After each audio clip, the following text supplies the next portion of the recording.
Welcome everyone to the Med Spa Accelerator Podcast, brought to you by Everable Marketing, the go-to resource so you can get the latest hacks and best practices to market and grow a profitable medical aesthetics practice. My name is Maripili and I am obsessed with all things business, marketing, operations, numbers, and helping you grow and take your med spa to the next level. This is the Med Spa Accelerator Podcast, Season 2. All right, welcome back to another episode. How's it going? Good. I'm excited. Yes. So in this episode is episode 2 of the sales series that we're doing, handling objections like a boss. And we're going to dive into the most common objections and what our response are to them. But before we dive into today's episode, what do they got to do, babe? So if you've been listening to this episode for a while, we would love to hear from you. Please leave us a review in whatever platform you listen podcasts to. And of course, if you love a video like we do, go check out our YouTube channel. We have a lot more content in there. Give us a subscribe, hit that like button and that notification bell so you can never miss another episode. Definitely. And for sure, make sure to join us in our Facebook group if you want to reach us directly and ask questions and reach. And we have a lot of resources there. Yeah, we have a lot of resources. And obviously, we have a group of other people just like you that you can also kind of all come together and help each other out. Yes. So the link is below. Make sure to check us out. Request access and we'll get you guys in there right away. Mm-hmm. So as I said, today we're going to be talking about handling objections. And so first of all, what is an objection? So I'm pretty sure we've all been there as business owners where we're having a sales conversation, whether that looks like a consultation for you or whatnot. And then they don't say yes to treatment. Yeah. They have a lot to say. They have a lot of questions. And they're also all around like, well, let me think about it. Well, I'm not sure. Well, I discussed with my, husband or wife. Mm-hmm. I need to go home and think about it. I need to go home and think about it. It's too expensive. Yes, we'll go through all of those. Yes. But those are the objections. And in every industry, we have like the top 3 or 4 that we're actually going to talk about today. And specifically with the strategy behind objections. Mm-hmm. At the end of the day, the way that we like to see it is they're just barriers, right? Mm-hmm. To this like path of entry. And all we can do really is to try to remove them as much as possible. For sure. Now, second to that, it would be like, try to understand why is it an objection? Why is it a barrier? And if you have this consultation model where you're actually deep diving into a little bit more of like why they're there, what is it that they want, their final transformation, then this will make a lot more sense to actually have that open and honest conversation with them. Yeah, I mean, so definitely you want to remove those barriers, but obviously you can't make the decision for them. And you also have to be very, and I think you also need to have that finesse, right? Those soft skills to not make them feel pressure or awkward or something along those lines, right? Mm-hmm. And so I think part of that comes with experience and practice. But we're going to be highlighting some of those things today. And so make sure to keep watching. Yes. / listening. Yes, I think that specifically in this industry, if they're coming to you for something aesthetic that they want, a lot of the times it comes from like, this specific thing is messing with their confidence. For sure. And so you do want to have some finesse in the way that you are selling to them, right? And if you're just kind of trying to not handle those objections with the best intention that you can. For so sure. like Luis said, I love that term, like soft skills. Those soft skills as to why is it that you really want this and how can we make that happen for you? For sure. And, at the end of the day, if they're there, it's because they're interested and they want it. Yes. All you really need to do is uncover what is it that's specifically holding them back, right? Mm-hmm. And a lot of the times people might just put, price as the initial objection, but honestly, there might be something rooted deeper there. Yeah, right. Yeah. It's something deeper. And part of having a client is doing what's right by them, right? And if they've had this problem, they told you they had this problem for years now, and they've tried multiple solutions and they haven't been able to solve it, then it's your job It's your responsibility to guide them in the right direction and actually give them the service, give them the offering that you have that will actually get them the result that they've been looking for. And in that point, all you're doing is helping them solve a problem that they've obviously struggled with for years. And there's nothing slimy about that, because again, people, going back to this negative connotation when it comes to sales, right? Yeah. Sales is all about solving problems, helping people solve their problems. Yes. And that's it. Yeah. I made that mind shift of sales is serving. And for me, that speaks a lot, right? It's one of my love languages. So just serving, just making that change for me, sales became something that I actually really enjoy. For sure. Because I'm serving my community. I'm serving my ideal client with what they need. And so once you do that, it's going to make it pretty simple to get that message across. And then third to that too, you also want to follow up. We know that if you are talking about thousands of dollars, they might not say yes right there and then. They might, right? But a lot of the times they don't. They do need some time to think about it. So the follow-up is huge in this space. Yeah. And so that's after the consultation has happened. You want to make sure that you're following up. And if they have additional objections or whatever it might be, then definitely follow up is super important. So let's go into the most common objections. The first one being price. Ooh, yes, but it's too expensive. So what we want to do here, we have a couple of things, right? Because it is very dependent on how the conversation went, the service that you're providing, the actual price tag with it. So offering alternatives. So if you have several services that vary in price and you know what their ultimate transformation is, their ultimate objective is, then offering an alternative might make sense to them. So, I think there's definitely a few different ways to think about this. And I think when it comes to somebody saying that something is too expensive, at least in my opinion, I feel that, so it's one, is it just that it's too expensive? Or is it that maybe you just can't afford the 14 grand up front? And so I think when it comes to that, it's if someone is saying that something is too expensive, in my opinion, I feel that the person selling it didn't do the best job of communicating the value and why it's actually X amount of dollars, because the person on the other end needs to understand that, yes, it might be expensive, but it's also, but it's worth it. And on the flip side, going back to what you were saying, it's offering alternatives. Hey, yeah, it's expensive. I can't afford that right now. Hey, I totally get it. Not everybody has, this cash on hand. Here are some different alternatives that we can help you afford this. And so I just wanted to kind of make those two distinctions there. Yes, you're right. And you can do this in several ways, right? So whether you have services that are pretty similar, but they can go a different tier of pricing, that is one. Another one is, especially when it comes to a huge transformation, is okay, well, based on what you were telling me, your main objective is this, and so this is how much it would cost.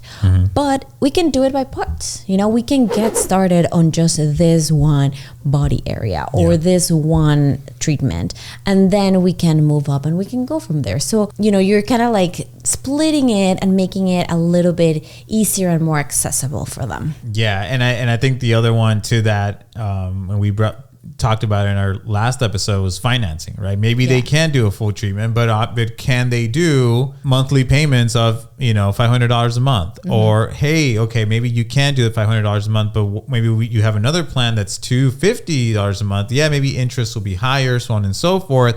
But at the end of the day, it's something that's more manageable for them in regards to their monthly expenses. So that can be an alternative as well. Yeah, so I definitely recommend you to go back to our financing episode, because we do actually deconstruct it a little bit better, but offering just solutions, what can you do, right? We have in-house, we have third-party financing, we have a bank to beauty or whatever, right? So you can just have different options for them and make it, like I said, just accessible. Now, next to that, you definitely want to make it easy for them. So if you're offering financing, but it's this whole process, that's another objection in itself, I feel. Yeah. So the easier you can make it, the better. I definitely recommend to have already like a tablet or a phone or something that you can access pretty quickly and just give it to them and let them know like, hey, you can actually check your credit right here, right now. I'm going to step out for like some brochures or some stuff for you, and just give them some space while they're doing this thing. You come back with something that they can take home. And it just it also flows better during the consultation. Yeah, so I mean, I think that's definitely a great way to kind of handle the objection when it comes to making your product or service a little bit more manageable when it comes to pricing, right? I think one of the other big common objections or concerns is when it comes to safety and potential side effects when getting these type of medical treatments. What are your thoughts on that? Yeah, so we don't find this one like too often, but it is a concern, right? Like, what would this look like? So this is something that is not too common, but it does happen. Like if you ever Google like cool sculpting, for example, you're gonna get like the top 3 like worst case scenarios. Well, like cool sculpting gone wrong, like all of these, like Botox gone wrong. And so when people start Googling that kind of thing, then they might have that objection, like, I don't want this to happen. And so it might just make it really hard to get them away from those images that they have already seen. But at the end of the day, I feel like what they really want to know is that they can trust you. Right? That they can trust that you have, they understand that you understand their concerns and that you're there for them, right? So before and afters here are going to be huge. Before and afters that you've done yourself, like not just the companies, but yourself. And also like have the facts, have the stats, and let them know like, hey, this only happens to 1% of people, and if it were to happen to you, you were that 1%, then this is what we do. We already have a protocol in place for this type of scenarios. You can always text us, call us, this, that, and that definitely eases somebody's mind. Yeah, I mean, at the end of the day, people just want to feel understood. And if you can kind of give them a simple solution as to how you'll deal with the worst case scenario, I think at the end of the day, they'll be pretty comfortable with that. Yeah. So what about when it comes to the spouse objection? Ooh. Oh, I need to talk about it with my wife. I need to talk about it with my husband. Yes. Or partner. Yes. So this is like 90% of the time, actually. Yeah. It happens way more often than the pricing. And honestly, I've done it myself. I'm guilty of this. It's honestly just an excuse to say no. And you don't want to like straight up say no. So I've actually heard multiple opinions on this. Of course, you don't want to get in the middle of somebody's marriage, right? Or somebody's relationship. So you have to do this tactful. But I feel like one of the questions that you can ask is like, well, what would happen if they said no? Or what are your concerns about your spouse opinion on this? What do you think they would say? What do you think they need to know so you can get this done? Because you're telling me that you really want to do this. So what do you think they need to know so that you can actually do this for yourself? And so having that conversation with them is going to just open up again, like all the possibilities. They might actually just be using it as an excuse, or it might be a real concern that they have, and they might actually need your help to navigate through that. And so making sure that you make the partner now part of the conversation, I think is really big. So you can go ahead and say like, hey, this is actually, let me give you a brochure, more information so you can give your partner and you can explain this, and that. Because remember, whenever they do go to the partner, the information is going to be diluted, right? Yeah. From what you told them, what they understood, and what they're saying, and what the partner understands, it's that information just dilutes so much that you want to make sure that they have the best information and the most concise so that they can make those conversations with the partner. But at the same time, you also want to make them part of it with like, hey, like, as you know, we have a texting feature. You can always text us to this number if your partner has any questions. If you have virtual consultations, hey, if your partner has any questions about the treatment or you want us to go through some of the presentation for him or her, then just give us a call. We can schedule you for a virtual, and we can just, repeat the information, let them know exactly what it is that you want to do. So if they have any questions, I can answer that for them, etc., etc. So they might just need that help navigating that conversation with their partner, because they probably really want to do this. And I mean, I think, obviously getting them into the conversation is a great way to go about it. We have with this one client who always says, yeah, but if they're anything like my wife, they're just going to tell me to do it anyway. And they're like, yeah, you're right. They would just say for me to do it anyway. You know what I mean? Like, why am I wasting my time asking them, like wasting their time asking them? And like, I'm just going to do it anyway. And he laughs, and it actually works a lot of the times. Yes. And it's funny. And there's a lot of different ways, that you can definitely like go about this, right? And another one that I've heard a lot is like, well, if you're telling me that your spouse does not want a hotter version of who you are right now, let me know and I'll talk to them. And so that's another way of like just adding a little bit of like charisma and just making it a little bit funny. Even they can feel a little uncomfortable with what, the conversation they might have with their spouse later. So you just relieve that stress, right? Yeah. And it might work. It might also be like, oh yeah, they would totally want me to treat myself. Definitely. So that's when it comes to spouse, partner. What about when it comes to the uncertainty of, will it actually work on me?